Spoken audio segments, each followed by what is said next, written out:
नमस्कार दोस्तों, स्वागत है आप सभी का फिर से आपके अपने YouTube channel government employ news में।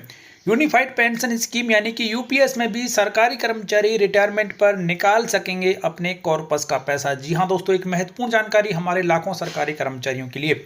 दोस्तों 1 अप्रैल 2025 से केंद्र सरकार सभी एनपीएस में कवर्ड सरकारी कर्मचारियों को यूनिफाइड पेंशन स्कीम चुनने का मौका दे चुकी है, क्योंकि इसको लेकर 19 मार्च 2025 को गजट नोटिफिकेशन भारत सरकार के द्वारा जारी किया गया है। और इस गजट नोटिफिकेशन के अनुसार सरकारी कर्मचारियों के लिए एनपीएस के तहत यूनिफाइड पेंशन स्कीम एक विकल्प के रूप में मौजूद रहेगी।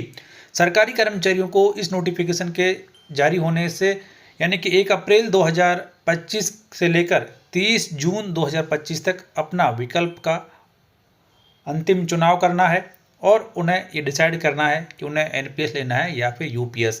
लेकिन एक बड़ी मांग यहाँ पर कर्मचारियों की थी कि उनका जो कॉर्पस का पैसा है वो रिटायरमेंट के समय पर कर्मचारियों को दिया जाए। तो जो गजट नोटिफिकेशन जारी किया गया है उसमें कुछ शर्तों के साथ सरकारी कर्मचारियों को अपने कॉर्पस का पैसा निकालने का आदेश या फिर निकालने की मंजूरी सरकार के द्वारा दे दी गई है। तो पीएफआरडी के द्वारा जारी किए गए इस आधिकारिक गजट नोटिफिकेशन के अनुसार ही आपको बताया जाएगा कि कितना पैसा किन शर्तों के साथ सरकारी कर्मचारी निकाल सकता है। तो ये सब जानने के लिए बने रहें इस वीडियो के लास्ट तक। लेकिन वीडियो में आगे बढ़ने से पहले आपको बता दें कि यूनिफाइड पेंशन स्कीम में बहुत ज़्यादा शर्तें सरकार के द्वारा लागू की हुई हैं, इसलिए सरकारी कर्मचारियों के लिए सबसे बेहतर पेंशन योजना ओल्ड पेंशन योजना ही हो सकती है। आपके हिसाब से कौन सी है, कमेंट बॉक्स में जरूर लिखें। तो आइए अब यहाँ पर जान लेते हैं कि कितना पैसा सरकारी कर्मचारी अपने कॉर्पस से रिटायरमेंट के समय पर कब और कैसे निकाल सकता है उसके बारे में। पीएफआरडीए के द्वारा जारी किए गए रेगुलेशन के चैप्टर 6 में सरकारी कर्मचारियों को यूनिफाइड पेंशन स्कीम के तहत मिलने वाले फायदों के बारे में बताया गया है। तो उसी के अनुसार अंतिम निकासी का परसेंट भी तय किया गया है, जिसमें कहा गया है कि यूपीएस सब्सक्राइबर या उसके कानूनी रूप से विवाहित पति या पत्नी जैसा भी मामला हो उसके पास यह विकल्प होगा कि वह अधिवर्षिता यानी कि सुपर एनुएशन, स्वैच्छिक सेवानिवृत्ति यानी कि वॉलंटरी रिटायरमेंट या फिर FR 56J के तहत सेवानिवृत्त यदि होता है तो उस तारीख पर यूपीएस से जुड़े PRAN में उपलब्ध व्यक्तिगत कॉर्पस या बेंचमार्क कॉर्पस जो भी कम हो उसका अधिकतम 60% तक की राशि कर्मचारी निकाल सकता है, बशर्ते कि ऐसे यूपीएस अभिदाता को दे सुनिश्चित भुगतान में आनुपातिक कटौती यहाँ पर की जाएगी।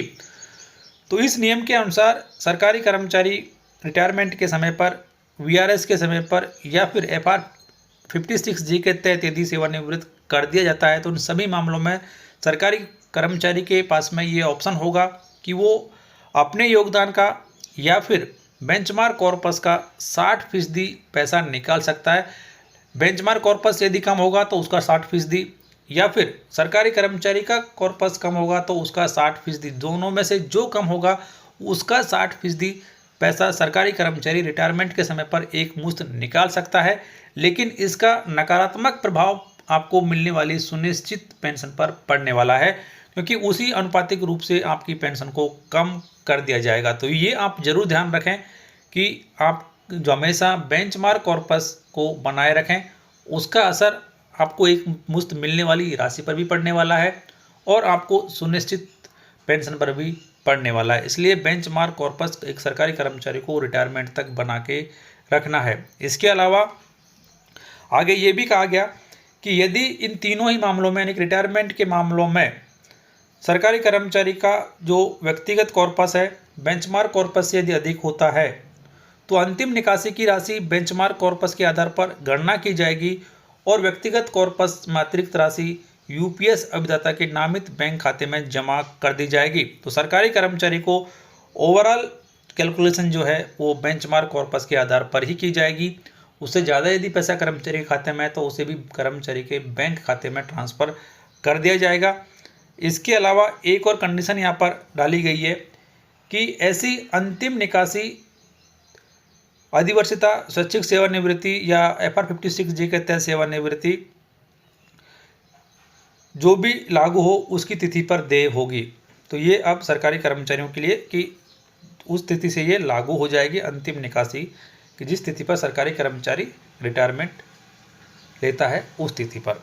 तो ये कुछ शर्तों के साथ सरकारी कर्मचारियों को यूनिफाइड पेंशन स्कीम में अंतिम विड्रॉल की फैसिलिटी भी सरकार के द्वारा दे दी गई है, जिसकी की मांग की जा रही थी। तो ये एक ताज़ा अपडेट, आगे आने वाले वीडियोज में आपको हर एक टॉपिक के बारे में डिटेल में बताया जाएगा। उसके लिए आप हमारे चैनल को सब्सक्राइब कर लीजिए, बेल आइकन प्रेस कर दीजिए और नोटिफिकेशन ऑन कर दीजिए। धन्यवाद।